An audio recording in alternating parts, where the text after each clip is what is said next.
हमने देखा था कि रियो एक और लड़की को रुलाकर अपनी नई जर्नी पर निकल चुका था। अब थोड़े दिन जंगलों में घूमने के बाद रियो सोचता है कि आसपास किसी विलेज में रुक जाता हूँ। अब यहाँ पर हम दो और लड़कियों को देखते हैं। अब ये लड़कियाँ रियो को उनके घर ले जाती है, जहाँ पर दादी सोचती है कि ये लड़का इस कंट्री का नहीं लग रहा, क्योंकि उसने अजीब से ही कपड़े पहने थे। रियो बताता है कि वो काफी दूर से आया है। तब रियो रिवील करता है कि पहले उनकी फैमिली यहाँ पर रहा करती थी और उसके पेरेंट्स का नाम रोजाने और आया में है। अब ये नाम सुनकर दादी बड़ी शौक होती है। वो इन दोनों लड़कियों को बाहर जाने के लिए कहती है ताकि ये लोग प्राइवेटली बात कर पाए, और रियो से और डिटेल मांगती है। पर रियो को तो बस इतना ही याद था कि उसके पिताजी को तो उसने देखा ही नहीं था, और जब वो 5 साल का हुआ तब किसी ने उसकी माँ को भी मार दिया था। उसे बस अपनी मदर की एक ही मेमोरी याद है, और इसी रीजन के कारण रियो यहाँ पर आना चाहता था। अब ये सुनकर दादी बताती है कि मैं तुम्हारे पिताजी की माँ हूँ, और रियो को यहाँ पर आने के लिए शुक्रिया कहती है। फिर रियो को अपने पेरेंट्स की कब्र पर ले जाती है। रियो उनके सामने हाथ जोड़कर प्रे करता है कि फाइनली वो यहाँ पर आ गया है। उसकी दादी बताती है कि तुम्हारे पेरेंट्स को इस देश को छोड़कर भागना पड़ा था, और उसके बारे में वो रियो से अभी कुछ नहीं कह सकती, पर अगर रियो यहाँ पर रहेगा तो शायद वो और कुछ जान सकता है। दादी जाते हुए कहती है कि यहाँ पर तुम्हारा एक रिलेटिव भी है जो कि तुम्हारा कजिन है, तो यहाँ पर रहो और यहाँ की शांति को एंजॉय करो। अब अगली सुबह रियो जल्दी उठ जाता है ताकि वो दादी की थोड़ी हेल्प कर सके, पर सुबह सुबह ही उसको किसी और चीज के दर्शन हो जाते हैं। क्या नजारा है, क्या माल है। Sorry sorry.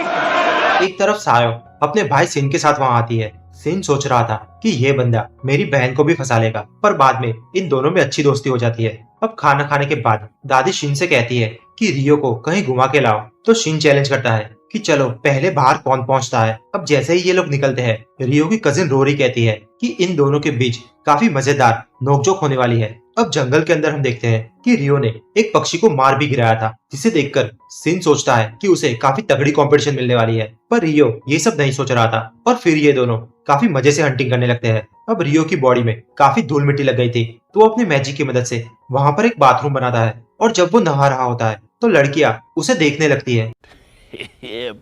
अब ऐसे ही रियो धीरे धीरे इस गांव में घुलने मिलने लगता है। अब ऐसे ही एक दिन 3 काफी मीन लड़के आते हैं, जिनकी रोरी पर काफी बुरी नजर जा रही थी। शिन उनको मारने के लिए आगे बढ़ता है, पर रोरी कहती है कि गॉन को मारने से यहाँ पर वॉर शुरू हो सकती है, क्योंकि गॉन बाजू के विलेज का प्रेसिडेंट है। तो रोरी गॉन से पूछती है कि वो इनके विलेज में क्या कर रहा है, तो गॉन कहता है कि वो रोरी के साथ रहना चाहता है, क्योंकि फ्यूचर में वो उसी का हस्बैंड बनेगा। ये सुनकर शिन काफी गुस्सा होता है। वो उसे पंच मारने के लिए आगे कूदता है, लेकिन गॉन अपने एक ही हाथ से उसे रोक देता है और उसका गला पकड़ लेता है। दादी वहां पर आकर उसे रुकने के लिए कहती है और शिन की तरफ से माफी मांगती है, और गॉन से कहती है कि तुम चाहो तो हमारे घर पर रह सकते हो। अब वहां से निकलते वक्त इन लोगों की नजर रियो पर पड़ती है। अब गॉन को रियो पहले ही नजर में पसंद नहीं आता, तो वो उसे लात मारकर गिराने की कोशिश करता है, लेकिन खुद ही गिर जाता है। रियो कहता है कि तुम ठीक तो हो ना। अब रात हो जाती है, तो रियो इन दोनों लड़कियों से कहता है कि ये एक प्रोटेक्टिव गोली है, इसे अपने रूम में रखना ताकि कुछ भी बुरा हो तो मुझे पता चल सके। अब एक तरफ गॉन कहता है कि यहाँ पर हम काफी मजा करने वाले हैं। अब अगले शाम को रियो अपनी गीगाचैड बॉडी के साथ ट्रेनिंग कर रहा था, और ये दोनों लड़कियां उसे दूर से देख रही थी। वो पूछती है कि रियो पूरा दिन ट्रेनिंग क्यों करता है। रियो पहले तो अपने पुराने प्यार को याद करता है और इनसे कहता है कि मेरा एक गोल है, मैं इतना स्ट्रॉन्ग बनना चाहता हूँ कि मैं जिससे भी प्यार करूँ उसकी रक्षा कर सकूं। पर तभी रियो सोचता है कि शायद वो लड़की अभी किसी और के साथ होगी। अब उसी रात को कोई आदमी सेयो और रोरी के रूम में आ जाता है, और उसके कारण वो पील एक्टिव हो जाती है। अब वो आदमी रोरी का मुंह दबा देता है। सेयो भी मदद के लिए चिल्लाने ही वाली थी, लेकिन गॉन उसे कहता है कि तुम दोनों चिल्लाओगे तो तुम दोनों ही मारे जाओगे। पर वहाँ अचानक से ही रियो आ जाता है। रियो को ये सीन देखकर अपनी मदर की याद आ जाती है कि कैसे किसी आदमी ने उसकी मदर को ऐसे ही मारा था। अब रियो काफी गुस्सा हो जाता है। जब गॉन उसे मारने के लिए आगे बढ़ता है, रियो एक ही झटके में उसे घुमा के पटक देता है। वो उसे गले पर पैर रखता है और एक पर एक पंच मारने लगता है। लड़कियां रोते हुए उसे रुकने के लिए कहती है, और विलेज से कोई आदमी आकर रियो को रोक लेता है। गॉन का चेहरा सड़े हुए कद्दू जैसा हो गया था। दादी को पता चलता है कि गॉन लड़कियों को हैरेस करने वाला था, लेकिन रियो ने सबको बचा लिया है। रियो भी सिग्मा की तरह कुछ भी बोले बिना ही वहां से निकल जाता है, और सोचता है कि ये दूसरी बार हो रहा है कि वो किसी की जान लेना चाहता था। ऐसे ही चलता रहा तो वो किसी दिन सच में किसी को मार देगा, और वो ऐसा बिल्कुल नहीं बनना चाहता था, क्योंकि फिर उसकी माँ को जिसने मारा था उस आदमी में और रियो में कुछ भी अंतर नहीं रहेगा। अब अगले दिन हेयरटे नाम का सोल्जर वहां आता है, जो कि किंग का मैसेंजर था।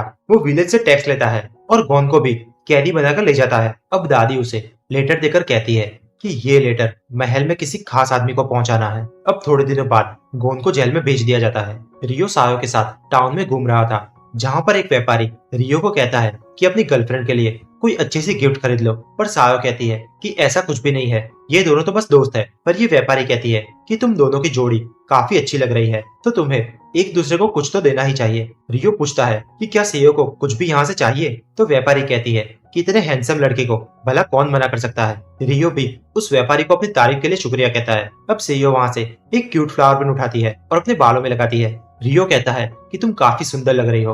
अब ये दोनों वहाँ से जाने लगते हैं, तो व्यापारी सेयो के कान में कहती है कि कुछ भी हो जाए इस लड़के को छोड़ना मत, वरना इसे कोई और लड़की उठा के ले जाएगी। अब टाउन के बीच में एक आदमी किसी लड़की को छेड़ रहा था और उसे लेकर वहाँ से भाग रहा था, लेकिन रियो बीच में आकर अपनी मार्शल आर्ट टेक्निक से उसे पटक देता है और उस लड़की को बचा लेता है। उसका गार्ड तुरंत ही दौड़ कर आता है, लेकिन रियो वहाँ से एक ही सेकंड में निकल जाता है। अब उस लड़की के पिता ये न्यूज को सुनते हैं और हयाते से कहते हैं कि मुझे वो लड़का चाहिए। अब हमें पता चलता है कि वो लेटर दादी ने इसी बंदे के लिए भेजा था। वो ये लेटर पढ़कर काफी शॉक हो जाते हैं, उनके हाथ कांपने लगते हैं। वो हयाते से पूछते हैं कि क्या तुम रियो नाम के किसी बंदे को जानते हो। जब हयाते उसे रियो के पास ले जाता है, तो ये लोग रियो से उसका थोड़ा टाइम मांगते हैं। अब घर के अंदर ये आदमी बताता है कि वो रियो की मदर को जानता है, वो इस देश की राजकुमारी थी। 20 साल पहले इनके यहाँ लड़ाई चल रही थी और रियो के पिता एक महान सोल्जर थे और उसके पिता का टैलेंट देखकर राजा ने उनको राजकुमारी की रक्षा के लिए रखा था। पर फिर इन दोनों में ही गुटरगु हो जाती है।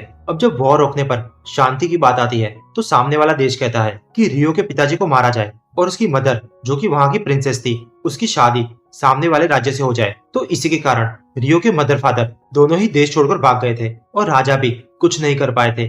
अब ये आदमी रियो से कहता है कि तुम चाहो तो इस देश के राजा और रानी से मिल सकते हो, जो कि उसके नाना और नानी है। रियो तुरंत ही हाँ कह देता है। अब अगली सुबह राजा और रानी रियो को देखकर काफी खुश होते हैं और कहते हैं तुम तो बिल्कुल ही अपनी मम्मी जैसे लग रहे हो। रियो भी देखता है कि उसकी नानी बिल्कुल उसकी माँ जैसी लग रही थी और वो काफी खुश था क्योंकि वो इन दोनों से मिल सका है। राजा रियो से उनकी माँ के बारे में पूछता है, लेकिन रियो कहता है कि उसे इतना याद नहीं है, उसे बस इतना याद है कि उसकी मदर हमेशा स्माइल किया करती थी। पर रियो जब 5 साल का हुआ तो ये सब खत्म हो गया। तो हुआ क्या था कि एक दिन उसकी मदर कहीं बाहर सामान लेने जा रही थी, तो वो रियो से कहती है कि कुछ भी हो जाए अजनबियों के लिए दरवाजा मत खोलना। पर जब लूसियस आता है तो रियो तुरंत ही डोर ओपन करता है, क्योंकि रियो बचपन से उसे जानता था। पर वो काफी कातिल स्माइल करता है और रियो को एक जोरदार लात मारता है।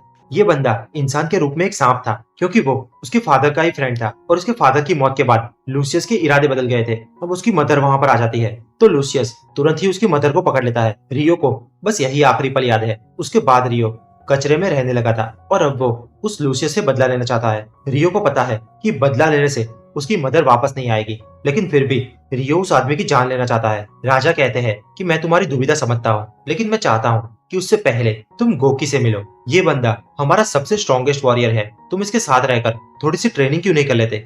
अब मैनर के अंदर ये दोनों अपनी लड़ाई का पोज लेते हैं। रियो तुरंत ही गोकी पर हमला बोल देता है। गोकी लास्ट मोमेंट पर उसका हमला डॉज करता है। अब गोकी एक पर एक रियो पर हमला कर रहा था और जब कुछ काम नहीं आता तो वो अपना मैजिक समन करता है। वैसे ये एक सीक्रेट टेक्निक थी, लेकिन रियो उसे अपने वाटर मैजिक से रोक देता है और अचानक से ही उसके पास आ जाता है, जिससे मैच यहीं पर समाप्त होती है। राजा और रानी ये देखकर काफी शौक होते हैं कि हमारा ग्रैंडसन तो काफी ताकतवर है और उसे कोई भी ट्रेनिंग की जरूरत नहीं है। रियो उन्हें थैंक यू कहता है। अब रियो वापस अपनी दादी के वहां जाने लगता है, जहाँ पर रोरी सोचती है कि रियो कहाँ चला गया है। सायो अपनी उंगली से बताती है कि वो रहा। रियो सोच रहा था कि मैं अपने अतीत से भाग नहीं सकता, मुझे अपने अंदर के शैतान को एक्सेप्ट करना ही होगा ताकि मैं अपनों की रक्षा कर पाऊं। अब ऐसे ही महीने बीत जाते हैं। रियो सोचता है कि मुझे यहाँ से जाना होगा, पर मैं इन लोगों को कैसे बताऊं। अब जब स्प्रिंग का मौसम आता है और सेयो राइस प्लांट कर रही थी, तो रियो उसके पास जाता है और कहता है कि तुम काफी अच्छा कर रही हो, मैं चाहता हूँ कि जब मैं चला जाऊँ तो तुम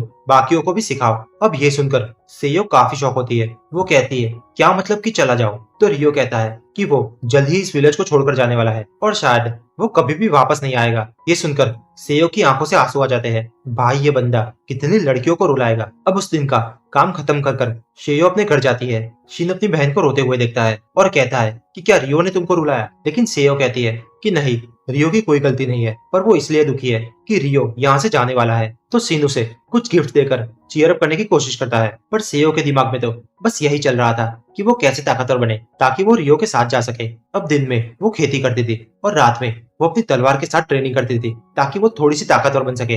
अब फाइनली एनुअल फंक्शन आता है, सारे लोग एंजॉय कर रहे थे।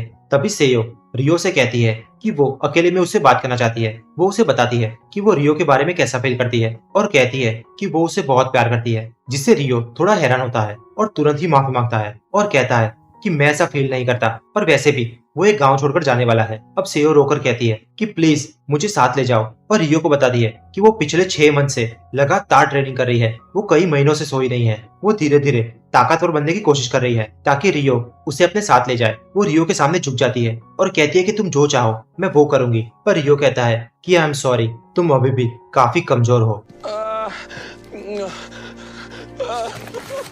अब रियो के ये शब्द सेयो के दिल में चुभ जाते हैं। उसका दिल चकनाचूर हो जाता है। वो रियो का हाथ पकड़ती है और कहती है कि बस थोड़ी देर मेरे साथ रहो, लेकिन रियो तुरंत ही वहां से जाने लगता है। बेचारी सेयो काफी रोने लगती है। अब जाते वक्त रियो उसके भाई को नोटिस करता है तो वो उससे भी माफी मांगता है, क्योंकि वो उसकी बहन के साथ ऐसा बर्ताव करना नहीं चाहता था। अब फाइनली रियो के जाने का वक्त आ गया था। वो सुबह सुबह ही तैयार हो गया था क्योंकि उसको एक लंबी जर्नी पर जाना था। अब विलेज से निकलते समय वो सेयो को देखता है जो कि विलेज के बाहर उसकी राह देख रही थी। अब हम थोड़ा फ्लैशबैक देखते हैं जहाँ पर गोकी ने सेयो से कहा था कि क्या वो रियो से इतना प्यार करती है कि वो अपना विलेज भी छोड़ना चाहती है। तो सेयो कहती है कि हाँ, उसके लिए मैं कुछ भी करूंगी। तो जब रियो जा रहा होता है तो सेयो उसे फाइनल गुड बाय कहती है और कहती है कि अपना ध्यान रखना। वो प्रॉमिस करती है कि आज से वो और ज्यादा ट्रेनिंग करेगी और एक दिन पक्का स्ट्रॉन्ग बनेगी और हमारा कठोर पत्थर दिल गिगाचार सिग्मा इस विलेज से सबको गुड बाय कहकर निकल जाता है।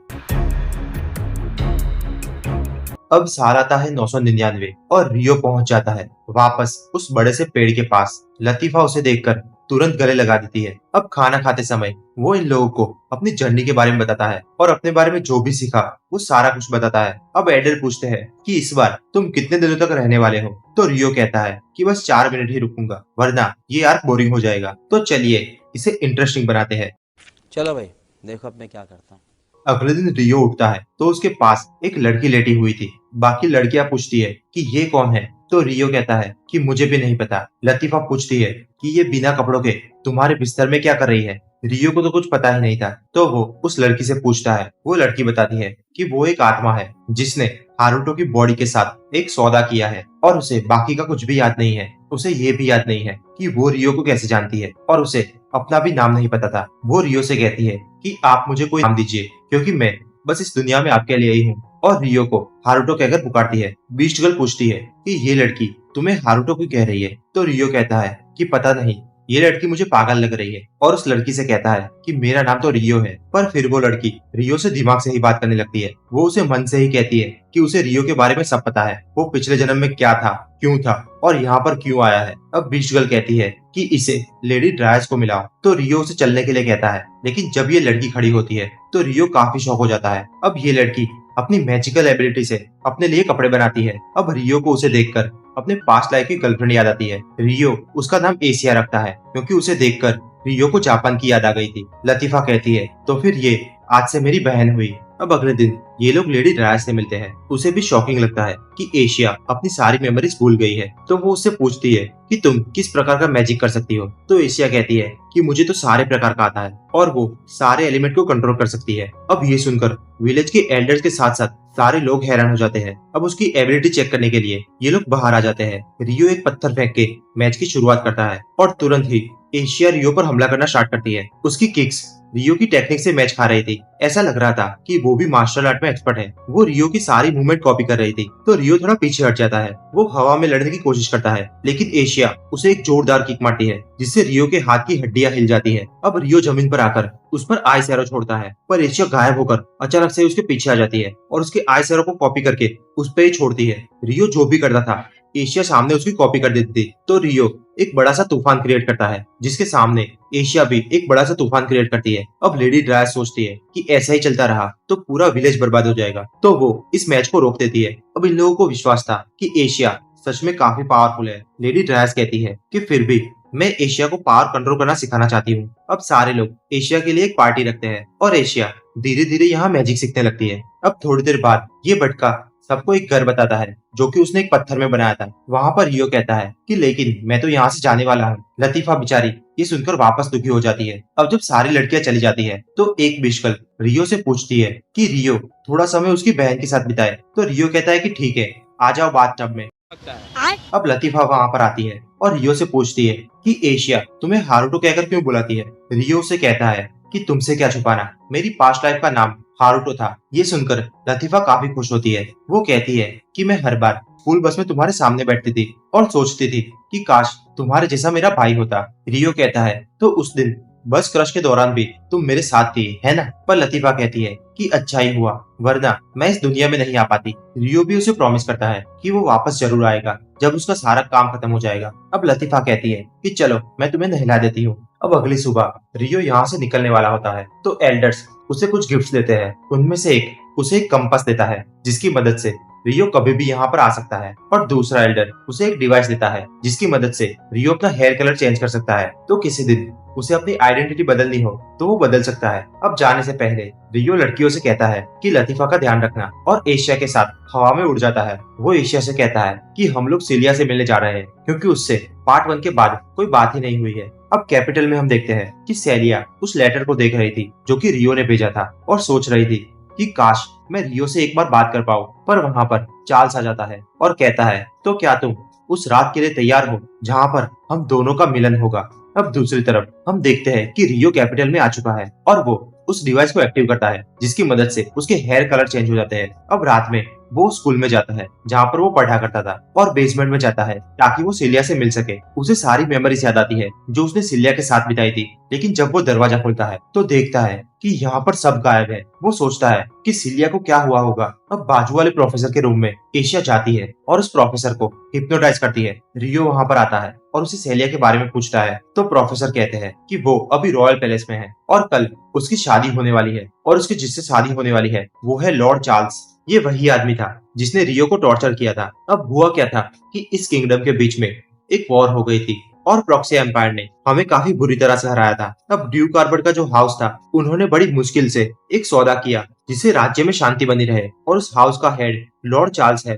सच में देखा जाए तो एक साथ काफी इविल फैमिलीज यूनाइट हो गई थी, उनमें से एक चार्ल्स भी था, और इसी सौदे में सेलिया को भी लॉर्ड चार्ल्स से शादी करनी होगी। अब हारुतो ये सारी इन्फॉर्मेशन लेकर वहां से चला जाता है। रियो सोच रहा है कि ये तो जबरदस्ती शादी है, तो मुझे उसे रोकना चाहिए या नहीं। चलो एक बार सेलिया से ही पूछ लेता हूँ। एशिया कहती है कि मुझे पता है कि वो कहाँ पर मिलेगी। अब ये लोग वहाँ पर जाते हैं जहाँ पर कमरे के बाहर बहुत सारे सिक्योरिटी गार्ड थे, पर रियो तो रियो है, वो चुपके से अंदर चला जाता है। अब एक तरफ सेलिया रियो को तो प्यार करती थी लेकिन किसी और की दुल्हन बनने के लिए तैयार थी। वो अपना ड्रॉअर ओपन करती है और आखिरी विश कहती है कि काश मैं रियो से एक बार मिल पाऊं, पर इतने सालों राह देखने के बाद भी वो नहीं आया। तो सिलिया को कुछ खास उम्मीद नहीं थी तो वो उस लेटर को जलाने की सोचती है। अब अचानक ही पास वाला दरवाजा खुलता है। रियो इशारा करता है कि चुप ही रहना और अपना चेहरा दिखाकर कहता है कि देखो मैं आ गया। देखो देखो वो आ गया। सेलिया तुरंत ही उसे पहचान जाती है और काफी खुश होकर उसे गले लगाती है। वो खुश थी क्योंकि ये बस एक सपना नहीं था। वो कहती है कि पता है मैंने तुम्हें कितना मिस किया, तुम तो काफी लंबे हो गए हो। पर रियो कहता है कि तुम तो बटकी की बटकी ही हो। वो उसे मारने लगती है कि तुम तो जरा सा भी नहीं बदले। फिर वो चाय बनाती है ताकि वो दोनों पहले की तरह बैठ सके। पर रियो पूछता है क्या तुम शादी करना चाहती हो? क्या ये शादी तुम्हारी मर्जी से हो रही है? क्योंकि वो बंदा कोई अच्छा आदमी नहीं है। सेलिया ऐसा जताती है कि वो इस शादी से खुश है और कहती है कि चार्ल्स इतना भी बुरा आदमी नहीं है। पर रियो को पता था कि वो झूठ बोल रही है। तो सेलिया कहती है कि अगर तुम्हें लगता है कि मैं झूठ बोल रही हूँ तो तुम मुझसे शादी कर लो और मुझे यहाँ से कहीं दूर ले जाओ ताकि हम दोनों अपना बाकी का जीवन एक साथ बिता सके। रियो ये सुनकर काफी हैरान होता है। तो सेलिया कहती है कि वो तो बस मजाक कर रही थी और कहती है कि मैंने जो भी कहा वो सब भूल जाओ और तुम्हें शादी में भी आने की जरूरत नहीं है और जल्दी से यहाँ से चले जाओ वरना सिक्योरिटी आ जाएगी। वो रियो को धक्का मारकर बाहर निकालती है और दरवाजा बंद करके काफी रोने लगती है। जब रियो चला जाता है तो सेलिया बस खुश थी क्योंकि रियो उससे मिलने आया था। अब महल के ऊपर उड़ता हुआ रियो सोचता है कि क्या मैंने सही डिसीजन लिया। एशिया कहती है कि तुम जो भी करना चाहो मैं उसमें तुम्हारा साथ दूंगी। रियो कहता है कि माफ करना, मुझे हर बार तुम्हारी मदद की जरूरत पड़ती है। पर एशिया कहती है कि मैं हमेशा तुम्हारे साथ रहूंगी। अब अगले दिन हम चार्ल्स को देखते हैं जो कि रियो से कह रहा था कि अरे तुम आने वाले थे तो मुझे बता देते, मैं तुम्हारे लिए काफी शानदार प्रिपरेशन करता। पर रियस कहता है कि आज मेरी शादी नहीं है, स्वागत तो तुम्हारा होना चाहिए। चार्ल्स हंसने लगता है, पर यस को वहां पर किसी की प्रेजेंस महसूस होती है। अब एक तरफ सिलिया भी अपनी बाकी की लाइफ किसी की डॉल बनने के लिए तैयार थी। अब बाहर चार्ल्स आता है। वो उससे कहता है कि चिंता करने की कोई जरूरत नहीं है, उसकी बाकी की 7 बीवियां उसे अच्छे से रहना सिखा देगी। अब जब वो चला जाता है तो फर्स्ट वाइफ टेनासिना उसे कहती है कि मैं उसकी पहली बीवी हूँ, तो भले ही तुम काफी अमीर हो, पर तुम हमारे यहाँ बस एक नौकरानी बनकर रहोगी और आज से मेरा हर हुक्म मानोगी। सेलिया कहती है कि ठीक है। अब टेरेसा उसे चिढ़ाने लगती है और कहती है कि तुम कितनी बटकी हो और कितनी बदसूरत हो, लेकिन फिर भी सेलिया बस स्माइल करने की कोशिश कर रही थी। अब वहाँ पर प्रिंसेस क्रिस्टीना आती है, जो कि नोटिस करती है कि ये लोग सेलिया को बुली कर रहे थे, तो वो सबसे कहती है कि वो सेलिया से अकेले में बात करना चाहती है। अब जब सिंड्रेला की नकचड़ी बहनें वहां से जाती है तो ये दोनों लड़कियां साथ में बैठकर चाय पीने लगती है। क्रिस्टीना कहती है कि उसकी रॉयल फैमिली काफी बुरी है, ये सब उसकी फैमिली की गलती है कि सिलिया को जबरदस्ती शादी करनी पड़ रही है, और कहती है कि मेरी फैमिली की वजह से तुम्हारी प्यारी स्माइल चली गई। जब तुम टीचर थी तो पहले तुम कितना हंसती थी, पर अब तुम एक चिड़िया जैसी हो गई हो जिसको पिंजरे के अंदर कैद किया हो। तो क्रिस्टीना उसे प्रॉमिस करती है कि अगर सिलिया को कुछ भी चाहिए तो वो उसके साथ है। अब एक तरफ चार्ल्स आल्फ्रेड के साथ घूम रहा था, जो कि इस देश का सबसे स्ट्रॉन्ग वॉरियर था। चार्ल्स कहता है कि अब सुप्रीम कमांड मेरे हाथ में है, तो मैं आज से पूरी मिलिट्री को कंट्रोल करूंगा। आल्फ्रेड सोचता है कि क्या अजीब बंदा है यार। अब फाइनली शादी का दिन आता है।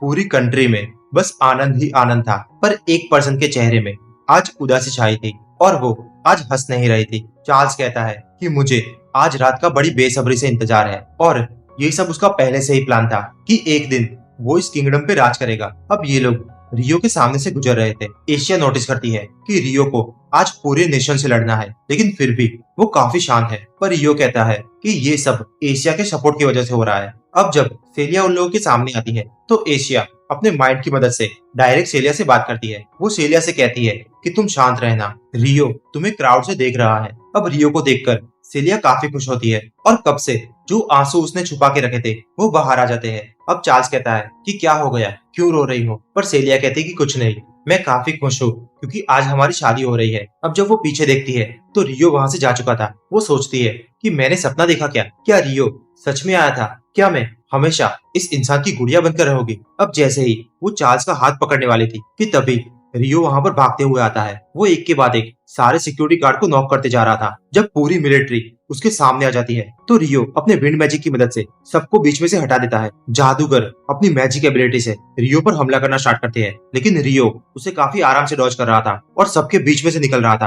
अब वो एक शानदार जंप मारता है। मिलिट्री काफी पैनिक हो जाती है और अपनी सारी माना इस्तेमाल करती है। चार्ल्स कहता है कि तुम चिंता मत करो सिलिया, हमारी आर्मी काफी स्ट्रॉन्ग है। वो अपना बकवास भाषण चालू करता है और एक तरफ रियो आर्मी की बैंड बजा रहा था और चार्ल्स की तरफ दौड़कर उसे एक जोरदार पंच मारता है। वो फाइनली सिलिया से मिल गया था, तो वो पहले तो सिलिया की गर्दन पर चाकू रखता है। सारे लोग वहीं पर रुक जाते हैं। वो सिलिया से टेलीपैथिकली बात करता है, मतलब कि मन से ही कहता है कि ये सब उसके प्लान का हिस्सा है। नीचे चार्ल्स बेचारा तड़प रहा था। रियो कहता है कि चुप हो जाओ वरना तुम्हारी कमर तोड़ दूंगा। वो सिलिया से कहता है कि ये सब एक एक्टिंग है, वो पूरी आर्मी से बस इसीलिए लड़ रहा है क्योंकि वो जानना चाहता है कि ये शादी सिलिया की मर्जी से हो रही है या नहीं। पर सिलिया कहती है कि हाँ, ये मेरी मर्जी से हो रही है। रियो फिर से पूछता है कि क्या सच में ऐसा है? वो कहता है कि अगर तुम मुझे सच बताओगे तो मेरे में इतनी ताकत है कि मैं तुम्हारी शादी रुकवा सकता हूँ। तुम इस 2 कौड़ी के चार्ल्स पे विश्वास मत करो, क्योंकि सिलिया उसके लिए बहुत ही मायने रखती है और वो वापस किसी अपने को खोना नहीं चाहता। रियो कहता है कि मुझे पता है कि अपनों को खोने का दर्द क्या होता है। तो सिलिया के पास अभी भी सच बताने का टाइम है, क्योंकि वो सिलिया का फ्यूचर ऐसा चाहता है कि जिसमें जरा सा भी दुख ना हो। वो उसे आखिरी बार पूछता है कि क्या इस शादी से तुम खुश रहोगी? पर सिलिया कहती है कि मेरी फीलिंग से सबको काफी परेशानी होगी। रियो कहता है कि वो सब मुझे नहीं पता, पर अगर ये शादी तुम्हारी मर्जी से हो रही होती तो आज तुम दुखी नहीं होती। मैं वादा करता हूँ कि मैं तुम्हारे चेहरे पर हर टाइम हंसी लाऊंगा। सिलिया उससे पूछती है कि अगर मैं ऐसा कहूँ कि मैं ये शादी करना नहीं चाहती तो तुम क्या करोगे? तो रियो कहता है कि मैं ऐसा जताऊंगा कि मैं यहाँ पर तुम्हें किडनैप कर रहा हूँ, तो तुम्हारी फैमिली कभी भी मुश्किल में नहीं आएगी और सब शांत रहेंगे। पर सिलिया को चिंता थी कि शायद ये लोग रियो को पकड़ लेंगे। पर रियो कहता है कि चिंता मत करो, यहाँ पर मैं सबसे ताकतवर हूँ। 大丈夫。僕最強だから。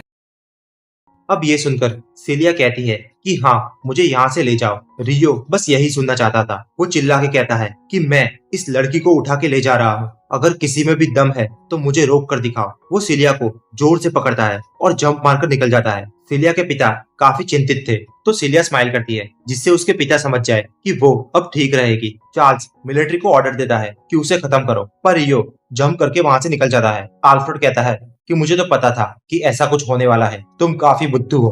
अब बाकी के जादूगर रियो पर हमला करने लगते हैं, लेकिन रियो काफी आसानी से उस हमले को रोक रहा था। रियस याद करता है कि ये तो वही लड़का है जिसने उस दिन उस मॉन्स्टर को मारा था। वो रियो पर एक पावरफुल हमला करता है, लेकिन रियो उसे भी काफी आसानी से ब्लॉक करता है। अब जब धूल हटती है तो रियो वहां से भागने लगता है। चार्ल्स काफी गुस्सा हो रहा था, तो आल्फ्रेड कहता है कि चिंता मत करो, मैं उसे जाने नहीं दूंगा। पर चार्ल्स कहता है कि ये सब तुम्हारी गलती है। तो आल्फ्रेड पूछता है कि क्या तुम सिलिया के किडनैपर को जानते हो? चार्ल्स कहता है कि मुझे क्या पता, मेरे तो काफी हेटर है। तो आल्फ्रेड कहता है कि इसका मतलब तो वो किडनैपर पूरे देश में से कोई भी हो सकता है।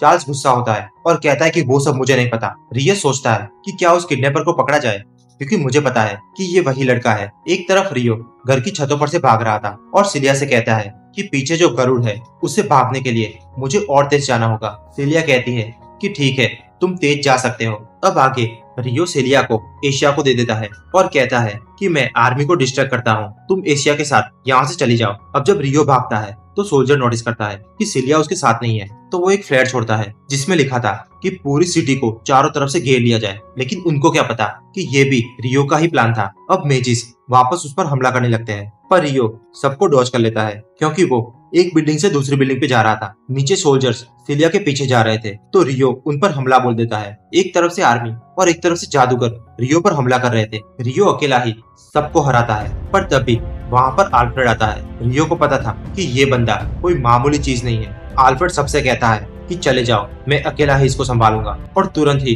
रियो पर हमला बोल देता है। रियो काफी मुश्किल से उसके हमले को रोकता है। अब आल्फ्रेड की इतनी स्पीड के बावजूद भी उसका एक भी अटैक रियो को हिट नहीं हो रहा था। आल्फ्रेड उस पर इतना जोरदार हमला करता है कि नीचे की पूरी जमीन हिल जाती है। पर रियो की मार्शल आर्ट टेक्निक उसे लड़ाई में थोड़ी काम आती है, पर फिर भी आल्फ्रेड उस पर काफी भारी पड़ रहा था। आल्फ्रेड थोड़ा पीछे जाता है और रियो पर हमला करता है। रियो काफी मुश्किल से उसे डॉज करता है और घूमकर उसे एक पंच मारने की कोशिश करता है। आल्फ्रेड सोचता है कि रियो अपनी पूरी ताकत क्यों नहीं यूज कर रहा। चलो जो भी हो, मैं अपनी पूरी ताकत यूज करता हूँ।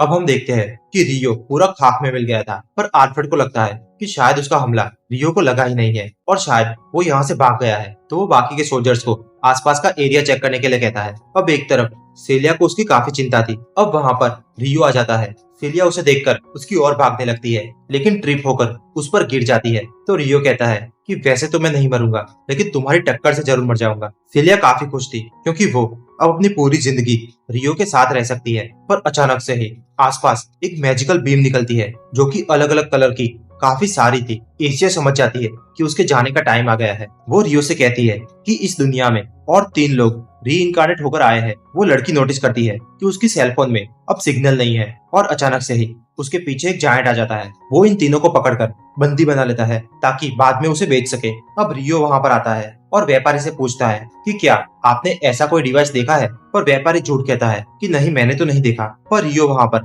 जापानीज वॉइस सुनता है जो कि कह रहे थे कि हमें बचाओ। रियो तुरंत ही आसपास के सारे लोग को मार देता है और पहले 2 लोगों को बाहर निकालता है। अब जो लास्ट लड़की थी वो अलग कैरेज में बंद थी। रियो वहाँ जाता है और उसका लॉक तोड़ता है, पर वो उसके अंदर की लड़की को देखकर शॉक हो जाता है क्योंकि ये लड़की वही थी जिसके साथ रियो ने पास्ट लाइफ में एक वादा किया था कि वो हमेशा से उसकी रक्षा करेगा। ये लड़की वही थी जिसके लिए रियो ने अपनी पूरी लाइफ वेट किया था और इतनी सारी लड़कियों को रिजेक्ट किया था। और यहीं पर होती है हमारे शानदार सीजन की समाप्ति। दोस्तों, अगर आपने ये 3 पार्ट देख लिए हैं और अभी तक सब्सक्राइब नहीं किया तो ये तो गलत बात है। ऐसा मत करो मेरी जान। ऐसी तो मैं और भी कई अच्छी सीरीज लाने वाला हूँ जिसे देखकर आप बस इतना ही कहोगे।